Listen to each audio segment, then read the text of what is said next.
जैसे बौद्ध का बोधि वृक्ष, अर्जुन का धनुष और आंखों में मेरे चमकता हुआ लक्ष्य। जब तक संकल्प सिद्ध ना हो जाए, जब तक मेरी मेहनत को अधिकार ना मिल जाए, तब तक जड़ों से डटे रहेंगे। तिब्बत के महान दार्शनिक लाओ त्सो का कहना है कि कोई भी मुझे अपमानित नहीं कर सकता, क्योंकि मुझे तुमसे सम्मान ही नहीं चाहिए। जो लोग दिखावा करके दूसरों की नज़र में ऊंचा उठना चाहते हैं, उनसे इज्जत पाना चाहते हैं, ऐसे लोगों का दुनिया सिर्फ फायदा ही उठाती है। अगर आप दूसरों से सम्मान पाने की इच्छा छोड़ दो तो आपका अहंकार मिटना शुरू हो जाएगा, और जब आपका अहंकार बिल्कुल खत्म हो जाएगा तो लोग अपने आप ही आपकी इज्जत करने लगेंगे। लेकिन समाज में रहते हुए लोगों के बीच अपनी इज्जत कैसे बनाएं, इसके लिए कुछ मूलभूत सिद्धांत होते हैं। इस कहानी के माध्यम से हम उन्हीं सिद्धांत पर चर्चा करेंगे। इससे पहले कि आप इस कहानी में खो जाए, हमारे चैनल को सब्सक्राइब कर लें। तो चलिए कहानी शुरू करते हैं। युद्ध में जीत हासिल करने के बाद युवराज की खुशी का ठिकाना नहीं था। उसके पिता यानी कि उस राज्य के राजा, जो कि हमेशा अपने बेटे को निकम्मा और नकारा समझते थे, आज उनके रण कौशल का जरूर बखान करेंगे। आखिर विरोधी सेना कितनी ताकतवर थी, लेकिन इतनी बड़ी सेना का सामना करके आज युवराज ने जीत हासिल की थी। लेकिन जो लोग रण कौशल में मौजूद थे, वह सब जानते थे कि युवराज इतनी बड़ी सेना को देखकर रण कौशल से भाग खड़ा हुआ था। इस जीत का सारा श्रेय उस सेनापति को जाता था, जिसने अपने दिमाग और अपनी बहादुरी से विरोधी सेना को हरा दिया था। युवराज ने सेनापति को अकेले में बुलाकर पहले ही समझा दिया था कि मेरे पिता को यह हरगिज पता न लग पाए कि मैं युद्ध मैदान से भाग खड़ा हुआ था। उन्हें यही लगना चाहिए कि यह युद्ध मेरी वजह से जीता गया है। जब राजा के कानों में यह बात पहुंची कि युवराज युद्ध जीतकर वापस आ रहे हैं, तो उसे यकीन तो नहीं हुआ कि उसका बेटा इतना बड़ा युद्ध जीतकर वापस आ सकता है। कहीं ना कहीं राजा को मालूम था कि इस जीत के पीछे उनका सेनापति हो सकता है। आखिर वह अब बचपन से अपने बेटे को देखता हुआ आया था। उसे पता था कि उसका बेटा कोई ऐसा काम नहीं कर सकता जिसको करने के बाद लोग यह कहें कि यह है राजा का असली बेटा। उसे अपना बेटा नकारा और निकम्मा लगता था। लेकिन जब सेनापति ने राजा को बताया कि यह युद्ध वो युवराज की वजह से जीते हैं, तो राजा को विश्वास तो नहीं हुआ, लेकिन फिर भी उसने अपने बेटे की पीठ थपथपाते हुए कहा कि मुझे आज पहली बार गर्व महसूस हो रहा है कि तुम मेरे बेटे हो। युवराज ये सुनकर बहुत खुश हो गया। अब उसका राजगद्दी पर बैठने का इरादा जल्दी ही पूरा हो जाएगा, क्योंकि उसने युद्ध जीतकर यह साबित कर दिया था कि वह राजगद्दी पर बैठने का अधिकारी बन चुका है।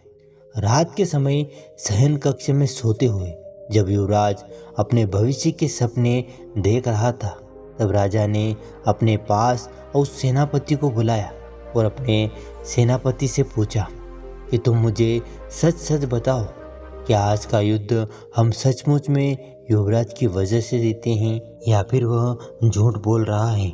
मुझे सब सच सुनना है। सेनापति राजा का वफादार था, इसीलिए वह चाहकर भी राजा से झूठ नहीं बोल सकता था। उसने सब कुछ सच सच बता दिया कि किस तरह युवराज युद्ध के मैदान को छोड़कर वहां से भाग खड़ा हुआ था। राजा को यह सुनकर बहुत दुख हुआ। आज उसका बेटा उसी की नज़रों में इज्जत पाने के लिए उससे झूठ बोल रहा है। राजा ने अपने सेनापति के साथ एक योजना बनाई। उस योजना के तहत वह अपने बेटे को सबक सिखाना चाहते थे। वो युवराज को समझाना चाहते थे कि इज्जत झूठ बोलकर नहीं कमाई जा सकती। इज्जत पाने के लिए दूसरों के दिल में जगह बनानी पड़ती है, उसे विश्वास दिलाना पड़ता है, सत्य बोलना पड़ता है, तब कहीं जाकर लोग तुम्हारी इज्जत करना शुरू करते हैं। राजा ने और सेनापति ने अपनी योजना के तहत अगले ही दिन सुबह सुबह युवराज को अपने साथ लेकर शिकार पर निकल गए। आज राजा एक सिंह का शिकार करने वाला था जिसने प्रजा को परेशान करके रखा हुआ था। जब युवराज को यह बात पता चली तो वह बहुत ही डर गया। उसने अपने पिता से बहाने बनाने की कोशिश की।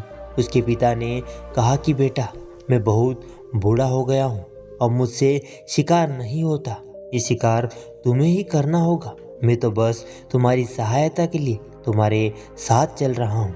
अब युवराज के पास बचने का कोई विकल्प नहीं था, इसलिए वह शिकार पर चलने के लिए तैयार हो गया। जब जंगल में युवराज का सिंह से सामना हुआ तो शुरुआत में तो वह सिंह को देखकर वहां से भाग जाना चाहता था, लेकिन वहां पर राजा खड़ा हुआ था, इसीलिए अपने पिता की नज़रों में बहादुर बनने के लिए उसने सिंह से सामना करने का निश्चय किया। और आखिरकार युवराज और सेनापति दोनों ने मिलकर उस सिंह का शिकार कर ही लिया।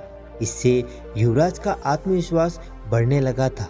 उसे विश्वास ही नहीं हो रहा था कि उसने एक सिंह को मार गिराया था। जंगल से वापस लौटते वक्त राजा के गुरु की एक कुटिया रास्ते में पड़ती थी। राजा अपने साथ अपने बेटे को लेकर अपने गुरु की कुटिया में पहुंचा। राजा ने अपने गुरु को प्रणाम करते हुए अपने युवराज का उनसे परिचय करवाया। इसके बाद राजा ने जानबूझकर अपने बेटे को सबक सिखाने के लिए अपने गुरु से एक सवाल पूछा। उन्होंने कहा कि गुरुवर, मैंने अपने जीवन में बहुत सारे झूठ बोले। अपने मंत्रिमंडल को हमेशा अपने साथ रखने के लिए मैंने बहुत ही दिखावा भी किया। बहुत सारे युद्ध जो मैं सेनापति की वजह से जीता था, उसमें भी सारा श्रेय मैंने खुद ही ले लिया। मेरे सेनापति को प्रजा के सामने कभी भी वह सम्मान हासिल नहीं हुआ जिसका वह हकदार हुआ करता था। लेकिन अब मुझे पछतावा होता है। लोग मेरे सामने तो मेरी इज्जत करते हैं, लेकिन मेरे पीठ पीछे मुझे कायर बोलते हैं। मुझे बहुत बुरा लगता है।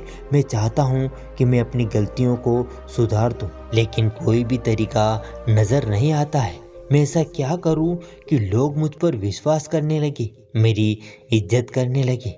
राजा के गुरु ने इस बात पर संस्मरण करने के बाद उन्होंने कहा कि राजन, एक बात हमेशा ध्यान रखना, एक राजा का दिया हुआ वचन किसी भी हालत में पूरा होना चाहिए।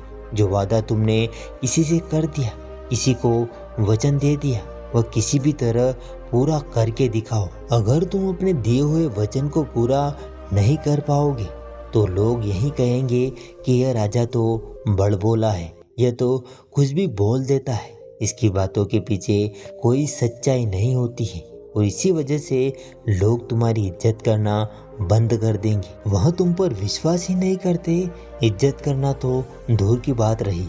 इसलिए औपचारिकता में कभी भी किसी को वचन मत देना। दूसरों के सामने दिखावा करने के लिए कभी भी किसी से वादा मत करना, क्योंकि वादा करना होता तो आसान है, लेकिन उसको निभाना बड़ा ही मुश्किल होता है। गुरु ने आगे कहा कि राजन, ये जुबान बिना हड्डी की होती है, कहीं भी घूम सकती है, कुछ भी बोल सकती है। इसीलिए इसका उपयोग पूरी समझदारी के साथ करना, वरना यह तुम्हें मुश्किलों में फंसवा देगी। दूसरी बात जो समझने की है, जो लोगों के बीच तुम्हारी इज्जत को बढ़ा देगी, वह यह है कि कभी भी इज्जत पाने के लिए काम मत करो। जब तक तुम दूसरों से सम्मान पाने के लिए काम करते रहोगे, तब तक तुम अपने खुद के अनुसार कभी भी काम नहीं कर पाओगे। तुम्हारे मन में यही अंतर्द्वंद उछलता रहेगा कि लोगों को मेरा काम अच्छा लगेगा या फिर नहीं लगेगा, और इसी अंतर्द्वंद में फंसकर तुम हमेशा दुखी रहोगे। इसीलिए किसी की अपेक्षा के अभिभूत होकर उसके अनुसार काम मत करो, अपने अनुसार काम करना सीखो। मस्त मौला होता है वो लोग जो सम्मान पाने के लिए नहीं जीते, वह जीते हैं जीने के लिए, खुद के लिए, खुद के आनंद के लिए। और याद रखना, अगर तुम सम्मान पाने के लिए काम नहीं करोगे तो कोई तुम्हारा अपमान भी नहीं कर पाएगा। तीसरे उपदेश की चर्चा करते हुए गुरु ने समझाया कि राजन, कितनी भी कठिन परिस्थितियों में क्यों ना हो, चाहे तुम्हारी जान भी क्यों ना चली जाए, लेकिन हमेशा सच बोलना सीखो। सत्य बोलना ही लोगों के बीच तुम्हारा विश्वास कायम करता है। सत्य बोलना इतना आसान नहीं होता है, क्योंकि सत्य बोलने की वजह से हो सकता है कि तुम्हें बहुत सारी दिक्कतों का सामना करना पड़े, क्योंकि सच हमेशा कड़वा होता है। बहुत सारे लोग उस कड़वे घूंट को पीकर शांत नहीं बैठेंगे, वो तुम्हें परेशान करेंगे, तुम्हें दुखी करेंगे, और इसी कारण तुम वह बोलना शुरू कर देते हो जो लोग सुनना चाहते हैं, और जो कि झूठ होता है। झूठ किसी भी परिस्थिति में तुम्हें खुद से दूर ही लेकर जाएगा। गुरुवर ने अपना अगला उपदेश बताते हुए कहा कि राजन, तुम एक राजा हो, पूरी प्रजा का भरोसा तुम पर है, इसलिए कोई भी कार्य करो वो सबकी भलाई के लिए होना चाहिए। सिर्फ अपने फायदे के लिए किया गया काम दूसरों की नज़रों में तुम्हें इज्जत नहीं दिला सकता। इज्जत तुम्हें वही काम दिलाएगा जो तुम सबकी भलाई के लिए करोगे। हम लालचवंश ये भूल जाते हैं कि जो काम हम कर रहे हैं उससे दूसरों का कितना नुकसान होगा। अपने फायदे के लिए हमारे दिमाग से ये निकल जाता है, यह काम सिर्फ हमें फ़ायदा पहुंचाएगा, बाकी सबको नुकसान पहुंचाएगा। और ऐसा काम करने के बाद तुम क्या अपेक्षा करते हो कि लोग तुम्हारी इज्जत करेंगे? तो तुम बड़ी बेवकूफ़ी कर रहे हो। एक राजा हमेशा न्यायप्रिय होना चाहिए, और राजा ही नहीं अपितु हर इंसान को न्यायप्रिय होना चाहिए। इसी के प्रति ज़्यादा लगाव के कारण हम अन्याय कर बैठते हैं, हम न्याय नहीं कर पाते हैं। और यह बात सिर्फ तुम पर लागू नहीं होती है राजन, यह बात हर उस इंसान पर लागू होती है जो गृहस्थ जीवन जी रहा है। गृहस्थ जीवन में जब भी कोई झगड़ा होता है तो आदमी लगाव के कारण अन्याय कर देता है, न्याय करने की क्षमता अपनी खत्म कर देता है, और इसीलिए घर परिवार में उसकी इज्जत कम होने लगती है। लेकिन इसके विपरीत घर के मुखिया को हमेशा न्यायप्रिय होना चाहिए। अपने 5वें उपदेश को बताते हुए गुरु ने कहा कि ये उपदेश बड़े ही ध्यान से सुनना, क्योंकि एक राजा को हमेशा सामाजिक होना चाहिए। उसे पता होना चाहिए कि उसके राज्य में क्या कुछ चल रहा है, इसीलिए उसे कभी कभी भेष बदल कर अपने राज्य का दौरा भी करना चाहिए। और इसी प्रकार जो भी आदमी समाज में रहता है उसे भी सामाजिक होना चाहिए। लोगों के बीच उठना बैठना चाहिए, लोगों की समस्या सुननी चाहिए। उसे पता होना चाहिए कि उसके आसपास उसकी समाज में क्या घटित हो रहा है। इससे समाज पर तुम्हारी पकड़ मजबूत होती जाती है और लोगों के बीच तुम्हारा रुतबा बनने लगता है। और राजन, समाज में हमेशा मीठी वाणी में बात करनी चाहिए, चाहे तुम्हें गुस्सा ही क्यों ना आ रहा हो, लेकिन अपनी वाणी हमेशा मीठी और मन को मोह देने वाली बनाकर रखना, क्योंकि वाणी ही वो हथियार होती है जो लोगों को हमारे पास खींच कर लेकर आती हैं। जो लोग इस बात को समझ लेते हैं, अपने जीवन में ये उतार लेते हैं, वह प्रत्येक व्यक्ति के दिल में अपनी जगह बना लेते हैं। बात चाहे कड़वी ही क्यों ना हो, लेकिन अगर वह सही अंदाज से कही गई हो तो वह बात भी सामने वाले को उतनी नहीं चुभती जितना कि सच चुभता है, जो सामने वाले को दुखी करने के लिए कड़वी जुबान से बोला जाता है। अगला उपदेश बताते हुए गुरु ने राजन से कहा कि राजन, जो मित्र तुम्हारे करीब रहते हैं, तुम्हारे साथ उठते बैठते हैं, तो याद रखना उनमें से कोई ऐसा मित्र नहीं होना चाहिए जो तुम्हारे पीठ पीछे तुम्हारी बुराई करे, क्योंकि लोग उस पर भी विश्वास करते हैं, क्योंकि वो आपका मित्र है। और आपका मित्र आपके बारे में जो बात कहेगा तो लोग उसे ही सच मानेंगे, क्योंकि वह आपके आसपास हमेशा मौजूद रहता है। खुद कभी भी किसी के साथ विश्वासघात मत करना, और साथ ही साथ धोखेबाज और विश्वासघाती मित्रों से हमेशा सावधान रहना, क्योंकि जितना नुकसान आपका शत्रु आपको नहीं पहुंचा सकता, उतना एक विश्वासघाती मित्र आपको पहुंचा सकता है। इसके बाद राजा के गुरु ने युवराज को संबोधित करते हुए कहा कि युवराज, तुम आने वाले समय के सम्राट हो, तुम ही इस राजगद्दी के असली हकदार कहलाए जाओगी। इसलिए इन नियमों को अपने जीवन में जरूर अनुसरण करना। अगर तुम एक न्यायप्रिय और प्रजा के प्रिय राजा बनना चाहते हो तो इन नियमों का कभी भी भूल कर भी उल्लंघन मत करना, वरना तुम अपनी प्रजा के दिल में कभी भी जगह नहीं बना पाओगे। लंबे समय तक शासन करने के लिए ये नियम ऐसे हैं जो आपको अंधेरे रास्ते में मशाल की तरह काम आते रहेंगे। ये कहकर राजा का गुरु जंगल से लकड़ियां लेने निकल जाता है और राजा अपने युवराज और सेनापति के साथ अपने राजमहल लौट आता है।